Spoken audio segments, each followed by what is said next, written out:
Great. Hey.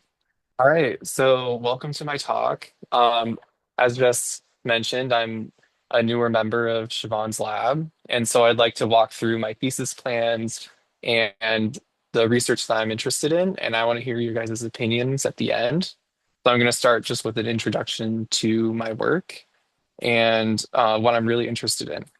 So, um, the title is It's All in the Wall, Heavy Metal Bioaccumulation in Giant Kelp.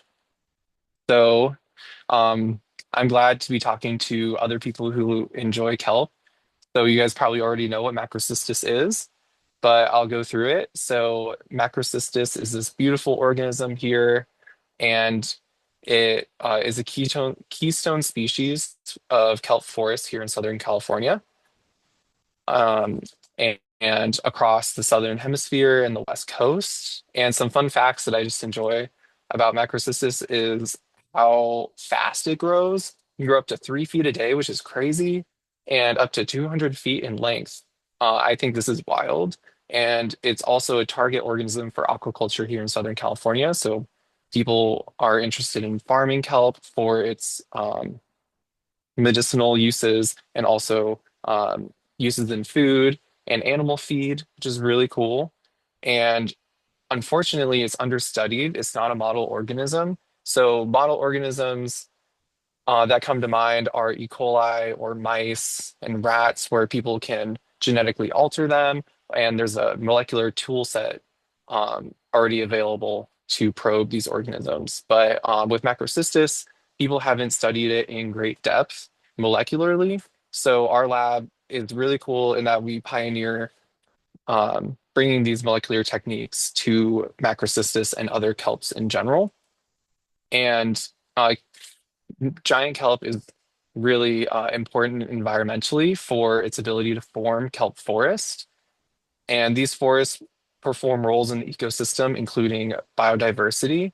So without the kelp forest, we don't have breeding grounds for fish and grazers that eat the kelp, and all the way up to mammals and that live in these ecosystems.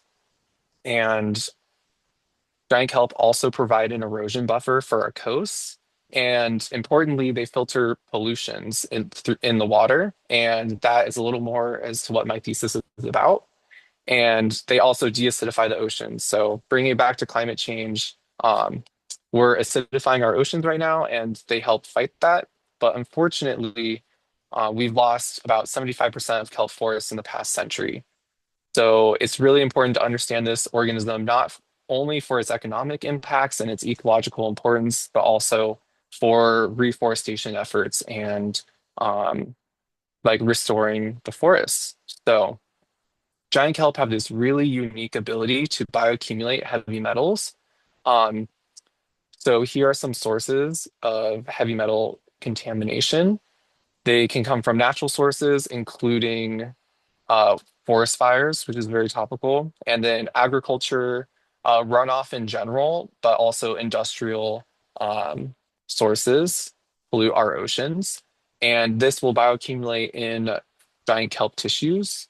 And this has impacts for the entire ecosystem as giant kelp is an entry for these heavy metals into the food web. So here you can see like a little sea urchin that was just gnawing on some kelp, but unfortunately it's got some heavy metals in it, and that'll transfer up the food web as um, a toxin. And so this is concerning for our environment, especially in cases of large amounts of pollution, and it's a negative impact for the food web's health. But also, we eat a lot of food from the ocean, so it can eventually come back and show up in our food. So I'm really interested in how heavy metals are bioaccumulating in giant kelp. And so this is kind of like my overall question that I'll then break down into more specific questions for my thesis. But this is really topical given the recent wildfires in Los Angeles, right here. So over 40,000 acres burned. This is the largest wildfire in Los Angeles history. And it's known that wildfires release heavy metals into the environment.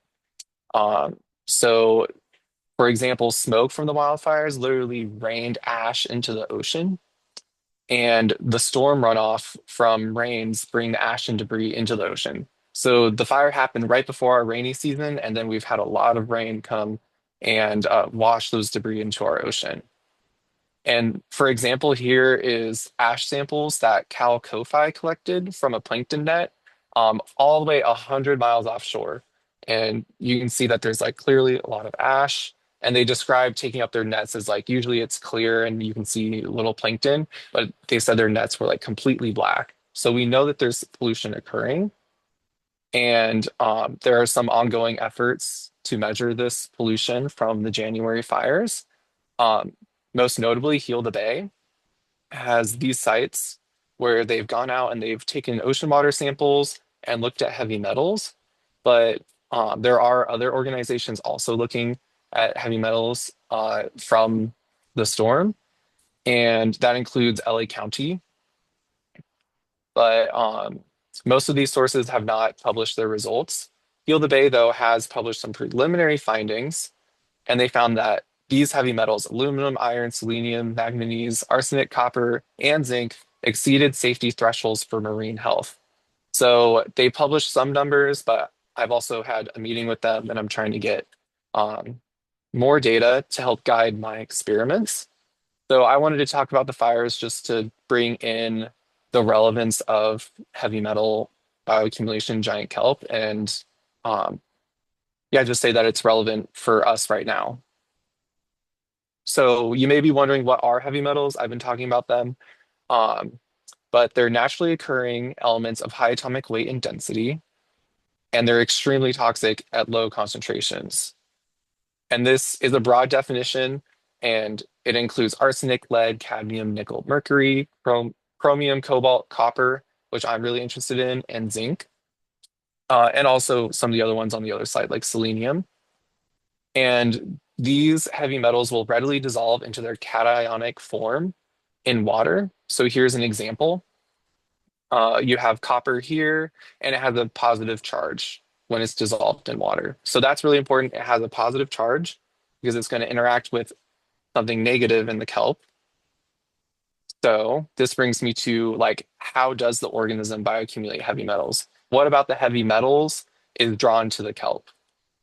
So the title of my talk starts with "It's all on the wall." So yeah, it's in the cell wall. So here's a diagram of the polysaccharides within the brown algal cell wall. So giant kelp is a brown algae. And here we have alginate, which contains carboxylic acids, shown in red here, and then sulfated fucans, which contain sulfate groups, shown here in green. And so together, alginates and fucans comprise about 40% of the dry weight of this brown algal cell, a brown algae, just the weight of the organism in general. So you can imagine that's a lot of binding capacity for heavy metals. And you may be wondering, like, what is the native function of having an anionic cell wall? Well, it's to bind naturally occurring divalent cations, such as sodium chloride, like the chloride. And so that will help the organism retain its water and perform a buffer, act as a barrier between it and the environment. But it also provides binding sites for charged heavy metals. So there's previous literature that has looked at iron specifically. So I'm going to show you um, a figure from a paper that is really relevant to my work. So here is a macrocystis blade that has been sectioned and treated with iron. And so here, where I'm pointing at is kind of outside of the organism, and then starting here is the merisstoderm, and then going inside of the organism. So here on the outermost layer, there's a layer of mucilage. So giant kelp have like a layer of goo on the outside of them that's really rich in sulfated fucans in particular. And then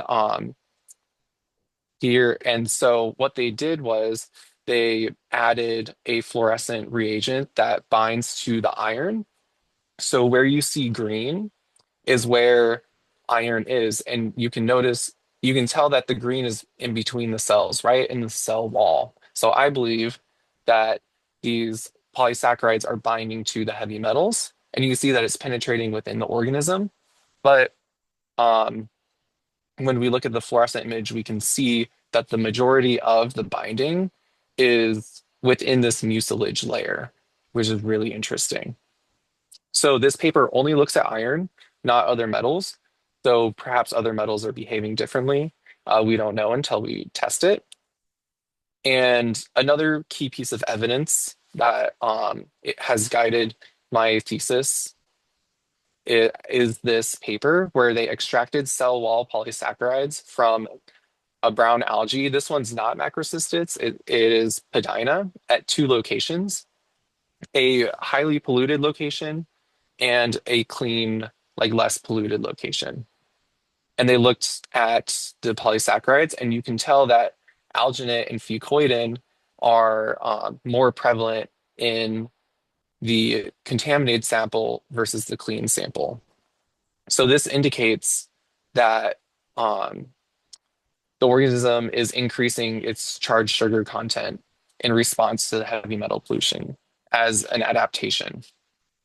So I want to like combine these ideas and answer some really cool questions. So first of all, how does macrocystis adapt its cell wall in response to heavy metal treatments? We already know that other brown algae are adapting their cell wall, but do macrocystis? And we have some data that says macrocystis, or previous literature says that macrocystis likely bioaccumulates within its cell wall.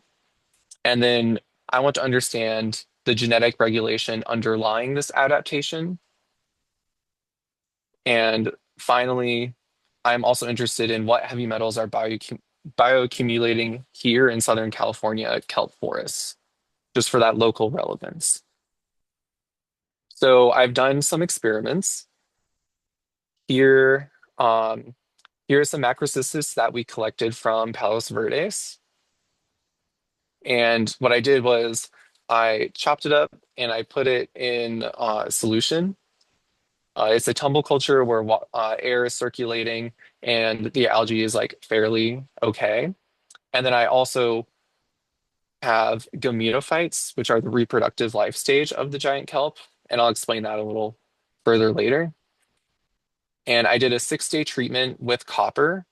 So I started with 2 parts per billion, which is what we'd expect in the ocean in general. And then 30 parts per billion reflects a more polluted environment, for example, San Pedro Bay, and 300 parts per billion just to elevate the copper to see a response. And I'm currently analyzing this data, but I am going to measure the amount of fucoidan and alginate content in the cell wall. So I'm going to see if they adapted their cell wall in response to this treatment. I'm going to see if the copper bioaccumulated within the cell wall through mass spec. And then I'm going to measure the relative expression of cell wall biosynthesis genes. So then I can understand if the fucoidan and alginate are increased in content, like is gene expression causing that change or causing that adaptation. So this data I'm working on currently, so stay tuned. I'll eventually figure this out. But so my gametophyte treatments are also really important. I brought it up, but I'm going to explain the gametophytes a little more. So here's the life stage of giant kelp. Here's the sporophyte, which is like the adult organism. And that's what we tend to see in the ocean. You know, we look down and we see the huge blades, the beautiful organism that grows like up to 3 feet a day, right? Well, the adult tissue has reproductive tissue on it called sorus, which undergoes meiosis to make zoospores. And those are male and female, and they settle and grow into like puffballs that are gametophytes. And the male gametophytes will produce sperm that then fertilize the female eggs that are on the gametophytes, the female gametophytes. and the fertilized egg will grow into a sporophyte. And so it's really unique that they have this gametophyte life stage, and it allows us to culture them in lab. So here's an image by my PI that she took of one of these gametophytes, and they're really beautiful little puffballs. So our lab has developed cultivation techniques and culture lines for these. Here are some photos of the ones that I treated. So this is what they look like by eye. They just kind of look like brown globs. And these are important because they'll minimize environmental factors, seasonal variation, and genetic diversity. So you imagine if I'm doing all of my experiments with the like adult tissue, I can't control for events like the recent wildfires that are polluting. But the gametophytes, I know what conditions they're in because we keep them in lab. So that's an important control that I have. And it's also just important to know how the reproductive life stage is affected by these treatments, by this environmental toxin. So I recently applied for some funding. So we're actually going to hear back from it in the next 2 days. But I'm really excited about it, so I wanted to talk about it. Um, for this funding, I would go out and sample giant kelp forests in Malibu over 12 months. So once a month, taking a sample and measuring the extent of heavy metal bioaccumulation from the forest fires. So what I'm going to do is sample from two locations on the organisms each month. I'm going to sample young blades. I'm going to sample older blades because I'm curious if the older blades are retaining those heavy metals over the course of the year, or do they slowly like lose their heavy metals over time? And then also at what point are the younger blades returning to baseline level heavy metal content? And um, this is really relevant for like aquaculture efforts or I think it is because wildfires are growing due to climate change in their occurrence and their severity. So we might expect a wildfire to be near aquaculture efforts. So this could help inform product safety, perhaps aquaculture processing of giant kelp. We could say like, oh, after this certain amount of time, the new growth is safe to harvest, or it just has less. Um, Also bioremediation. So people are interested in using giant kelp to purify contaminated waters, whether that's growing it out in contaminated waters and then removing the kelp and actually burning it and storing the ash that would contain the heavy metals, or just growing giant kelp and then using its tissue, like drying it up and using it as a sponge for as a sponge for pollution. So my data on how much does it bioaccumulate would help inform that. And then there's the environmental aspect of like how much is actually getting into the kelp forest here in Southern California. Like, is it a concerning amount? We don't know yet. So I kind of ran through all the stuff that I wanted to talk about, and I'm pretty early on in my PhD. So I have some questions for y'all. First of all, do you guys have knowledge of heavy metal pollution? I'm pretty new to it, and I've started to learn all these things, and it's really cool. But I'm always looking to learn more. Additionally, for those of you who may be involved in aquaculture, do you have opinions about this? I know that there are health advisories for like wakame, whereas some sources say that like pregnant women shouldn't eat too much. I'm curious if you guys think about this. And then, like I said, I'm early on in my PhD. Like, what aspects of this project are the most interesting to you? And do you think there are other knowledge gaps that I could address? So yeah, that's all I wanted to talk about. I would love to hear from you guys.